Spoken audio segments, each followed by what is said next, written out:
Solar vendor से होने वाली परेशानी को लेकर के काफ़ी सारे व्यूअर्स हमारी अलग अलग वीडियोस पर कमेंट्स कर रहे थे और उनका यह कहना था कि सोलर वेंडर से हमें जितनी भी प्रॉब्लम्स होती है वो किस तरह से होती है और इसका क्या सॉल्यूशन है। उन सभी पॉइंट्स को आज हम इस वीडियो में कवर करने वाले हैं।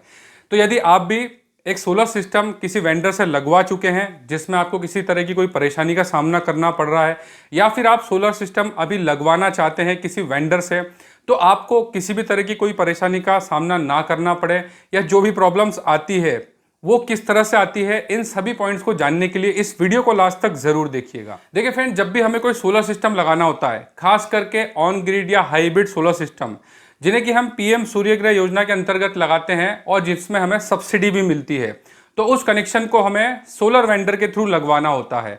देखिए, वैसे तो आप बिना सोलर वेंडर के भी इसे लगवा सकते हैं, लेकिन उसमें आपको बहुत दिक्कत आएगी।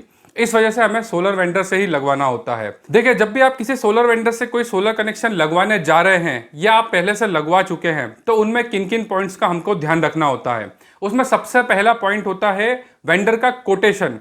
क्योंकि देखिए, इसमें क्या होता है, जब भी हम कोई सोलर सिस्टम लगवाने के लिए किसी वेंडर से कांटेक्ट करते हैं तो सबसे पहले वो हमें कोटेशन बना करके देता है, और उस कोटेशन में ये लिखा होता है कि वो किस कंपनी का इन्वर्टर लगाएंगे, किस कंपनी की सोलर पैनल लगाएंगे, किस कंपनी का एसीडीबी डीसीडीबी बॉक्स लगाएंगे, किस कंपनी का स्ट्रक्चर, किस मटेरियल का स्ट्रक्चर उसके अंदर इस्तेमाल करेंगे, किस कंपनी का वायर उसके अंदर यूज करेंगे, और अर्थिंग से रिलेटेड किस ब्रांड की अर्थिंग होगी। इस तरह की सभी जानकारियां उस सोलर कोटेशन में लिखी हुई होती है, जिसमें कि बहुत सी बार ऐसा होता है कि जिस समय हमें कोटेशन बताया जाता है और जब हम उसके लिए पेमेंट कर देते हैं और जब वेंडर उसको लगाना शुरू करता है, तो बहुत सी बार ऐसा होता है कि जिस कंपनी की सोलर पैनल या इन्वर्टर आपको बताई थी, आपका जो वेंडर होता है वो किसी दूसरी कंपनी की लगाने लगता है। यदि आप ध्यान नहीं देते तो वो लगा करके चले जाता है, और बहुत से कस्टमर जो उसके ऊपर ध्यान देते हैं तो उन्हें पता चलता है कि स्टार्टिंग में कोटेशन में तो किसी और कंपनी की पैनल या इन्वर्टर बताया था और अभी हमारे यहाँ पर किसी और कंपनी का लगाया जा रहा है। उस समय वेंडर का ये कहना होता है कि अभी फिलहाल में इस इन्वर्टर का या इस ब्रांड की कंपनी का इन्वर्टर की शॉर्टेज थी, इस वजह से हम दूसरा लगा रहे हैं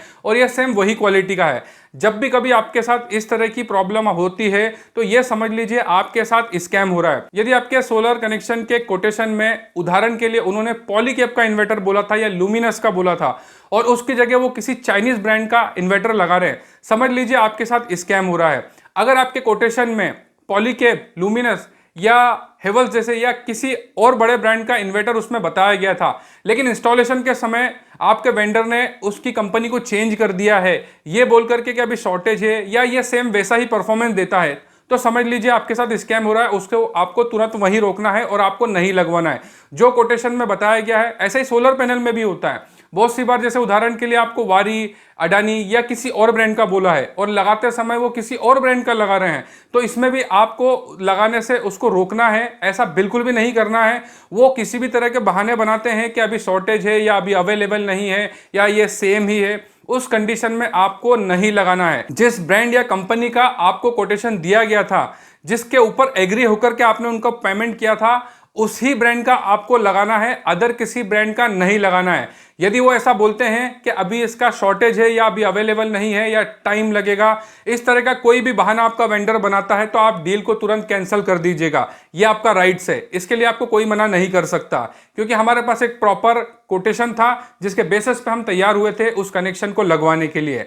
और वेंडर इसमें किसी भी तरह से कुछ भी गड़बड़ी करता है तो आपको इस प्रोसेस को तुरंत ही स्टॉप कर देना है। और दूसरी सबसे बड़ी जो समस्या होती है वो होती है इंस्टॉलेशन डिले। देखिए, नॉर्मली जब भी हमारे पास कोई ऑन ग्रिड सोलर का भी कनेक्शन का इंस्टॉलेशन आता है, तो हम कस्टमर के यहाँ पर जब बुकिंग अमाउंट आता है उसके बाद में ही तुरंत हम उसके यहाँ पर इंस्पेक्शन करवा देते हैं कि उसके यहाँ पर किस तरह से कितना स्पेस लगने वाला है, कहाँ कहाँ पर उसके कितने पोल आएंगे। इस तरह से हम इंस्पेक्शन कराते हैं और इंस्पेक्शन कंप्लीट होने के बाद में ही हम उनसे 50% अमाउंट और लेते हैं और नेक्स्ट डे ही उनके यहाँ पर पूरे मटेरियल को हम भेज देते हैं। और देखिए, नॉर्मली 3 किलोवाट से 5 किलोवाट तक की साइट को बनाने में मैक्सिमम 2 से 3 दिन का समय लगता है। नॉर्मली ये 2 दिन में हो जाता है, लेकिन इसमें हम 3 दिन का समय लेते हैं, क्योंकि जब भी हम किसी स्ट्रक्चर को लगाते हैं तो उसमें नीचे जो आरसीसी का मतलब सीमेंट कंक्रीट का जो काम होता है उसको हम नेक्स्ट डे तक छोड़ देते हैं। उसके बाद में ही हम सोलर पैनल वायरिंग और बाकी काम को करते हैं। देखा जाए तो ये 2 दिन में हो जाता है, पर 3 दिन का समय इसलिए लिया जाता है कि उसके नीचे हम जो आरसीसी का काम करते हैं उसको कम से कम स्टेबल होने के लिए 24 आवर्स का टाइम तो मिनिमम लगता ही है। तो इस तरह से कस्टमर का पेमेंट आने के बाद में मैक्सिमम टू मैक्सिमम हम 3 दिन में स्ट्रक्चर भी लगा देते हैं, सोलर पैनल भी लगा देते हैं, वायरिंग का भी काम कर देते हैं, पूरा काम कंप्लीट कर देते हैं। बस इसमें जो काम बचता है वो नेट मीटरिंग के लिए बचता है। इस तरह से अगर आपने कभी भी किसी वेंडर को सोलर का इंस्टॉलेशन का काम दिया है और ऑलमोस्ट आप उसको 60 to 70% या 80% या फुल पेमेंट कर चुके हैं, तो आपका मैक्सिमम 3 से 4 दिन के अंदर स्ट्रक्चर और सभी मटेरियल्स जो है वो पूरी तरह से कंप्लीट हो जाना चाहिए। और इसमें बहुत सी बार कुछ वेंडर 15 से 20 दिन से लेकर के महीने भर तक का समय लगाते हैं, तो ऐसा बिल्कुल भी नहीं होना चाहिए। यदि आप पेमेंट कर चुके हैं या आप अपने कनेक्शन को फाइनेंस करवा करके लगवा रहे हैं, तो फाइनेंस की प्रोसेस भी नॉर्मली 3 से 7 दिन के अंदर कंप्लीट हो जाती है।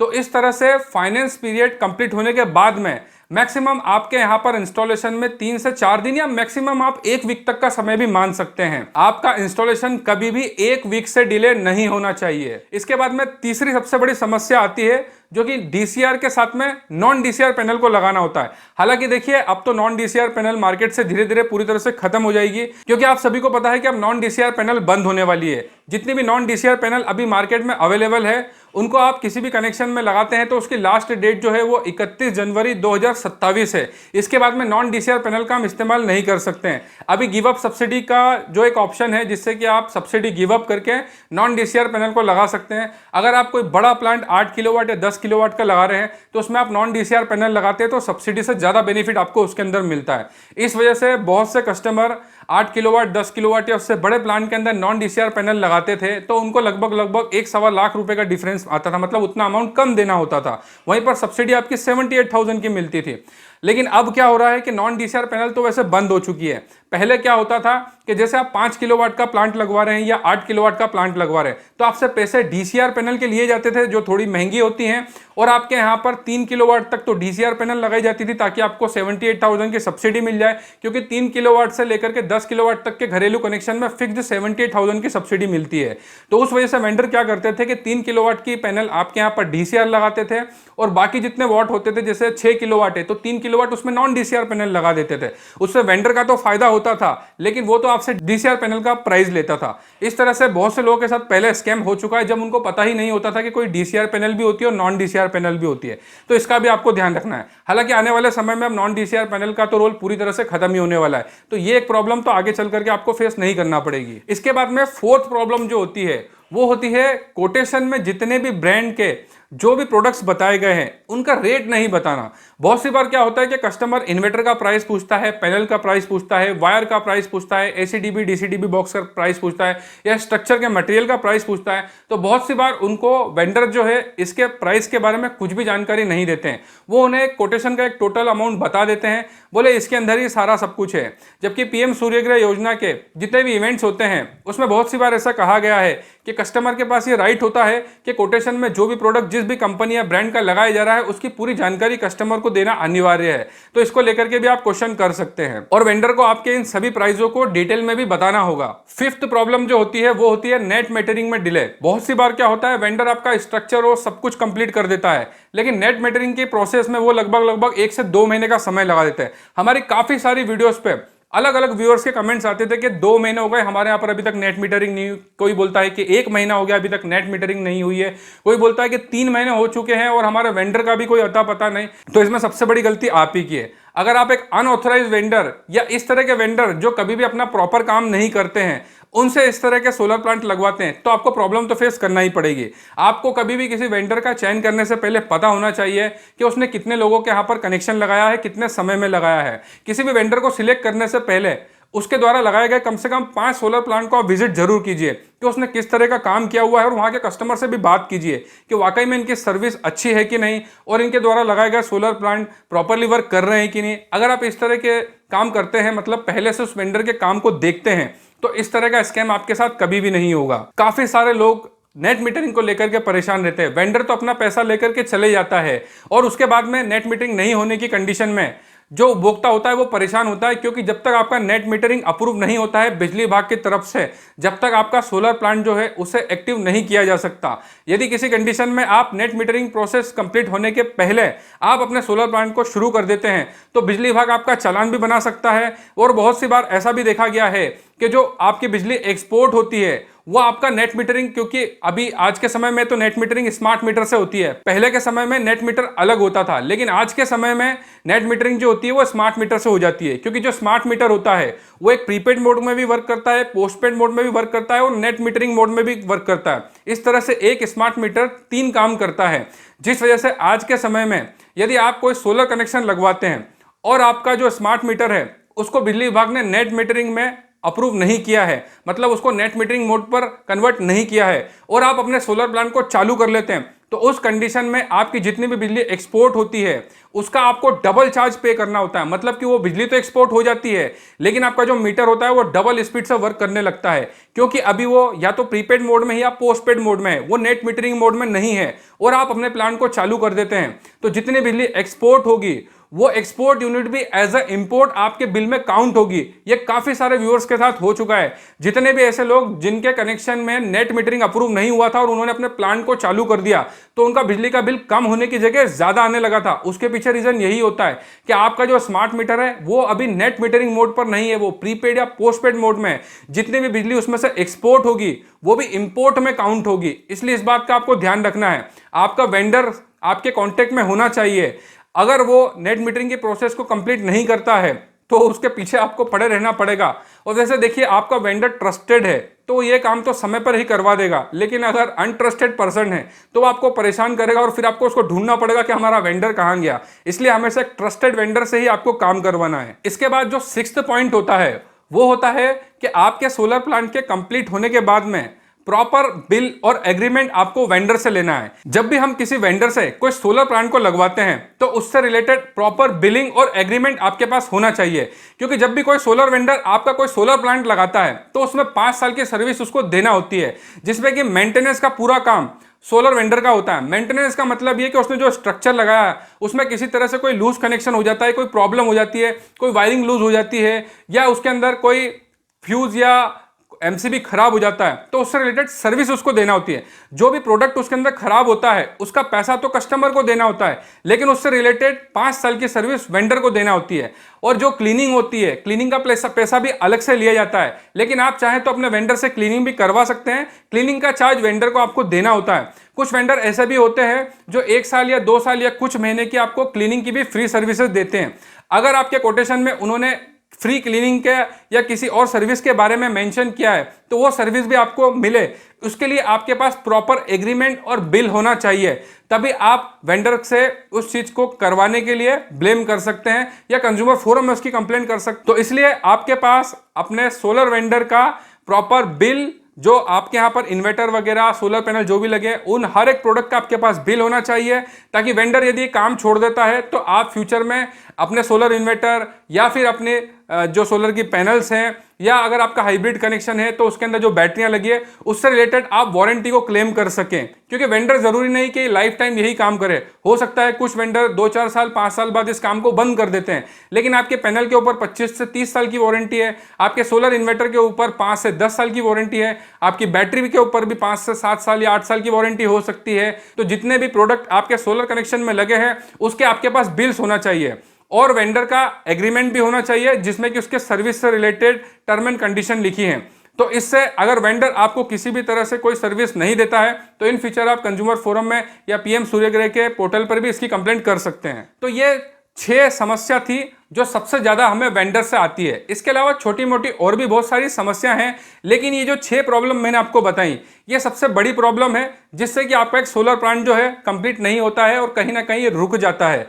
इन 6 पॉइंट्स के बारे में मैंने आपको डिटेल्स में बता दिया है। अब इसके बाद बहुत से लोगों का सवाल यह होगा कि अगर इनमें से कोई एक परेशानी का हमको सामना करना पड़ता है और हमारा वेंडर उस प्रॉब्लम का समाधान नहीं करता है तो हम किस तरह से हमारे सोलर वेंडर की कंप्लेंट कर सकते हैं और कहां कर सकते हैं, उसके बारे में भी मैं आपको बता देता हूं।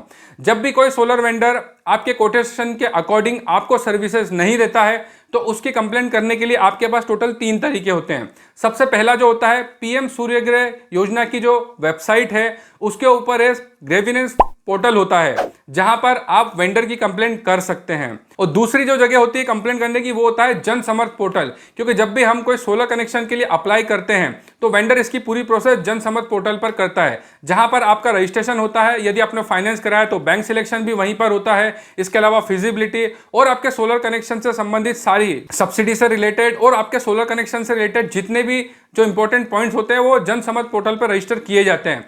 तो इसलिए अगर आपका सोलर वेंडर आपको किसी भी तरह से किसी सर्विस में डिले कर रहा है या आपके साथ किसी भी तरह से कोई स्कैम कर रहा है तो जन समर्थ पोर्टल की वेबसाइट पर भी एक ग्रीवेंस का टैब बना होता है जहां पर आप वेंडर की शिकायत कर सकते हैं। इसके बाद में तीसरा जो पॉइंट होता है वो होता है कंज्यूमर फोरम या कंज्यूमर कोर्ट। आपके पास प्रॉपर बिल है और कोटेशन और एग्रीमेंट आपके पास वेंडर के अवेलेबल हैं। वेंडर आपके साथ किसी भी तरह से सर्विस में कोई इशू करता है, डिले करता है, तो आप कंज्यूमर फोरम या कंज्यूमर कोर्ट में भी इसके लिए कंप्लेंट कर सकते हैं। लेकिन कंज्यूमर फोरम या कंज्यूमर कोर्ट में हम इसके लिए कंप्लेंट करते हैं तो इसके लिए हमें एडवोकेट भी करना होता है, जिसके लिए हमें पहले फीस देना होती है। हालांकि कंज्यूमर फोरम या कंज्यूमर कोर्ट में जो भी हमारा खर्चा होता है वो भी बाद में सामने वाली कंपनी को या वेंडर को ही देना होता है, लेकिन स्टार्टिंग में हमें उसका पैसा जेब से देना होता है। लेकिन पीएम सूर्य घर पोर्टल के ग्रीवेंस पोर्टल पर और जन समर्थ पोर्टल की वेबसाइट के ग्रीवेंस पोर्टल पर आप कंप्लेंट करते हैं वेंडर की तो उसमें किसी भी तरह से कोई पैसा नहीं देना होता है। इसलिए कोशिश कीजिएगा कि सबसे पहले आप पीएम सूर्यघर की वेबसाइट और जन समर्थ की पोर्टल की वेबसाइट पर कंप्लेंट करें, जिसमें कि आपको किसी भी तरह से कोई पैसा नहीं देना होता है। देखिए, जितने भी वेंडर का रजिस्ट्रेशन पीएम सूर्यघर योजना की वेबसाइट के अंतर्गत जो रजिस्टर किया जाता है उसमें वेंडर को कम से कम 2.5 लाख रुपए की FD as a security deposit देना होता है, क्योंकि जब भी कोई वेंडर किसी भी कस्टमर के साथ किसी भी तरह से कोई स्कैम करता है तो पीएम सूर्यघर योजना की जो वेबसाइट के जो एडमिनिस्ट्रेटिव होते हैं वो उसकी एफडी को होल्ड कर देते हैं जब तक कि वो मैटर सॉर्ट आउट नहीं होता है और कस्टमर से इसका डिक्लेरेशन लिया जाता है कि हाँ, आपने जो कंप्लेंट करी थी उस पर वेंडर ने काम किया है या नहीं। उसके बाद में ही उसके आईडी को एक्टिव किया जाता है, अदरवाइज उसकी सिक्योरिटी डिपॉजिट की एफडी को होल्ड कर दिया जाता है। इसलिए आपको सबसे पहले पीएम सूर्यघर योजना की वेबसाइट और जन समर्थ पोर्टल के ऊपर ही कंप्लेंट करना है। 99% तो आपका काम यहीं से हो जाएगा, लेकिन किसी कारणवश अगर यहां से आपका काम नहीं होता है तो आप कंज्यूमर फोरम या कंज्यूमर कोर्ट में भी इसके लिए कंप्लेंट कर सकते हैं। उसमें थोड़ा समय लगता है, लेकिन ये आपके ही फेवर में आएगा अगर आपके पास प्रॉपर बिल और एग्रीमेंट अवेलेबल है। उम्मीद करता हूं इस वीडियो में मैंने आपको वेंडर से रिलेटेड आ रही परेशानियों के बारे में भी बताया और इसका समाधान कैसे होगा उसके बारे में भी बताया। फिर भी आप कुछ पूछना चाहते हैं तो इस वीडियो पर कमेंट कर सकते हैं, हम हर एक कमेंट का जवाब जरूर देते हैं।